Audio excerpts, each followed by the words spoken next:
Hello everybody and welcome to today's video.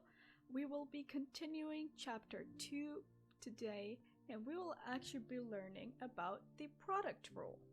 So last time we actually learned about different derivative rules we could use to make differentiation very easy. However, we haven't discussed all the different possibilities of functions that we would have to differentiate. So that is where the product rule comes in. It actually lets us easily differentiate a certain type of function. And so that function is actually p of x if it is a combination between f of x and g of x. So in advanced functions in chapter 8, we'll learn about how to combine different types of functions together. And of course, one of them was by multiplying the two. So if you have a combination of f of x times g of x, finding its derivative could be a little bit more difficult using the rules that we learned yesterday or in the last class, but now with the product rule, our life becomes a lot more easier.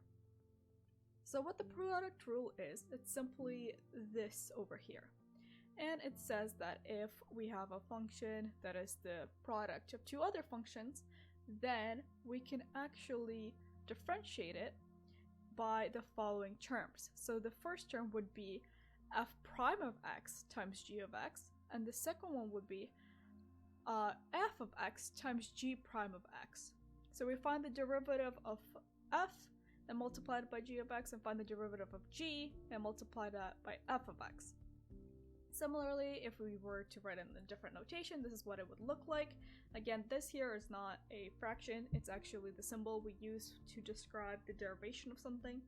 And so the derivative of the product of these two functions is equals to what I explained to you before. So again, this might be a little bit too difficult for you to visualize, so here I have a very simple example. So I am giving you k of x, which is equals to 5x plus 1 times negative x squared plus 3. We're already given the two functions that we're multiplying, and so let's just say that the first one is f of x and the second one is g of x. By doing that, we can easily express our answer in this format. So first what we need to find is f prime of x. And since we have 5x plus 1, using the rules that we learned last class, we know that the derivative is simply 5. Similarly, the derivative of negative x squared plus 3 is just negative 2. Because remember, if we just have a constant, its derivative is 0, and then for things that have constant times a variable, that is kept until we find the derivative of the variable. The derivative of x is simply 1, and so 5 times 1 is 5. Here, the derivative of x squared is 2x, and our constant term is negative 1, so negative 1 times 2x is negative 2x.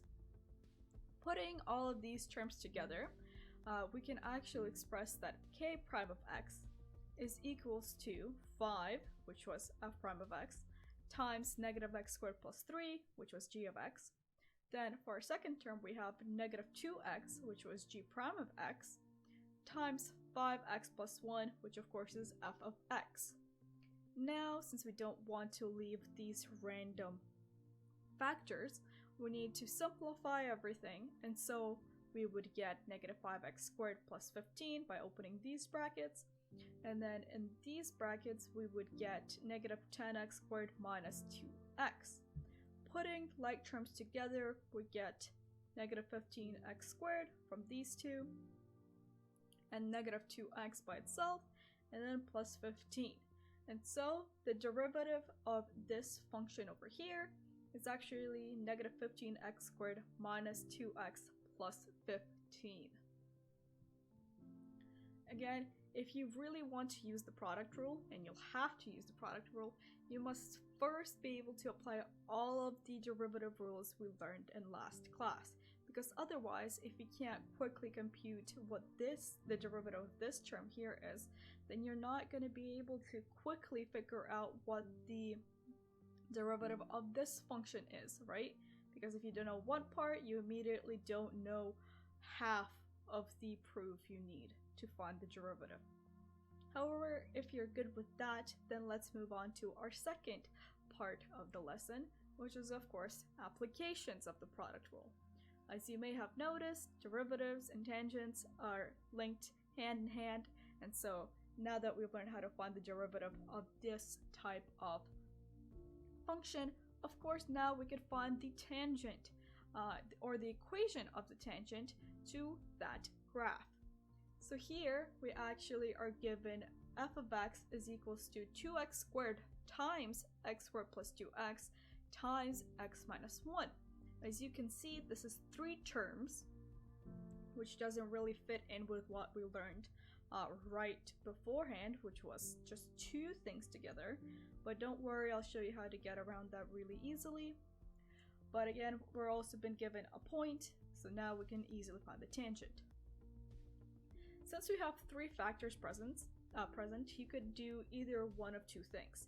What I like to do is simply multiply, for example, x minus 1 by 2x squared. Because this is multiplication, it doesn't really matter which term you multiply by which, you'll get the same outcome. And so the easier one to work with would be x minus 1 times 2x squared. And so that term now is 2x to the power of 3 minus 2x squared, right? Now we have 2 terms and we can work with that. The other way you could do this is actually by realizing that the product rule can be expanded even further. So what do I mean by that? Well, as you can see here, we took the first term and multiplied it with we took the derivative of the first term and multiplied it by the second term, and then we took the derivative of the second term and multiplied it by the first. So if we could find the pattern within this, we could also use that pattern for this here.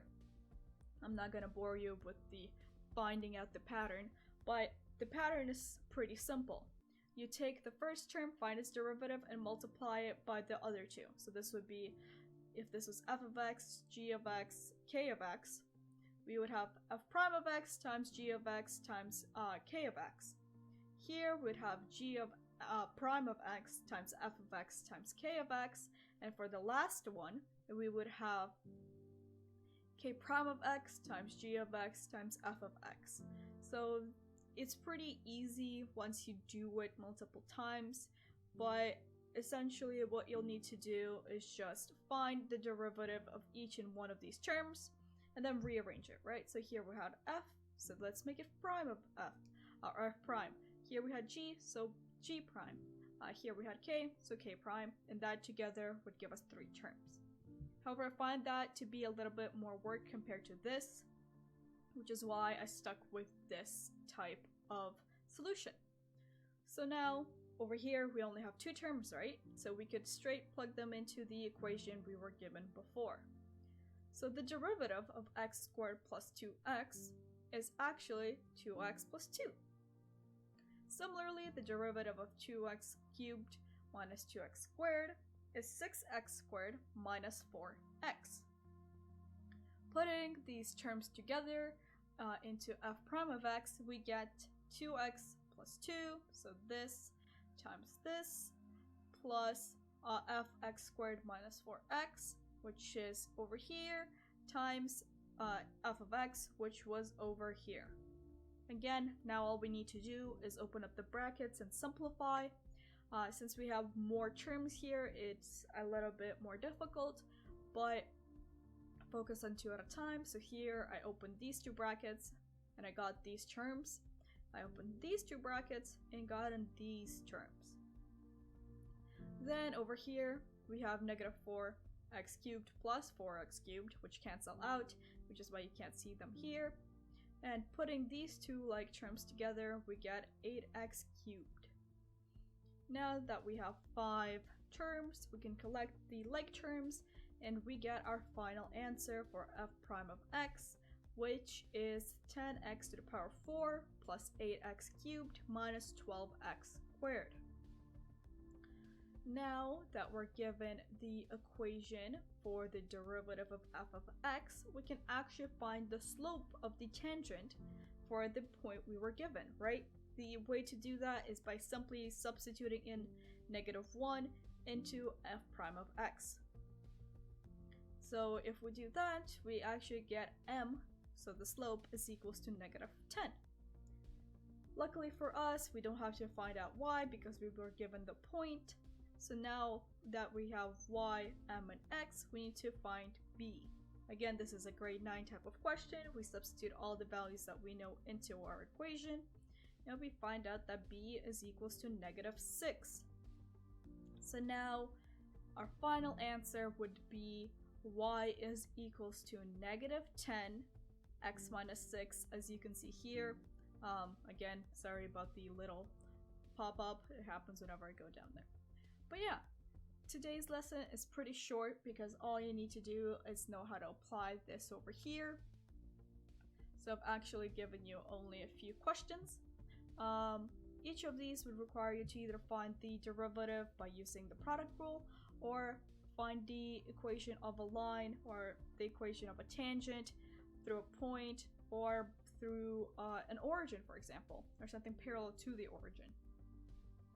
So each of these questions are not that difficult. They'll just require you to carefully find the derivatives of all the different terms. Also, some of the textbook questions are like long answer questions, so word problems. However, in those ones I found they were pretty similar to everything else. You just need to be able to form an equation for f of x. Again, that was something we learned like a long time ago in like grade 10, so hopefully you guys don't struggle too much with that. But if you have any other questions, for example, if you were assigned questions during school, please leave them down in the comments and I'll happily post a video on the solution for that. Again, thank you everybody for listening, and I hope to see you next time. Bye bye!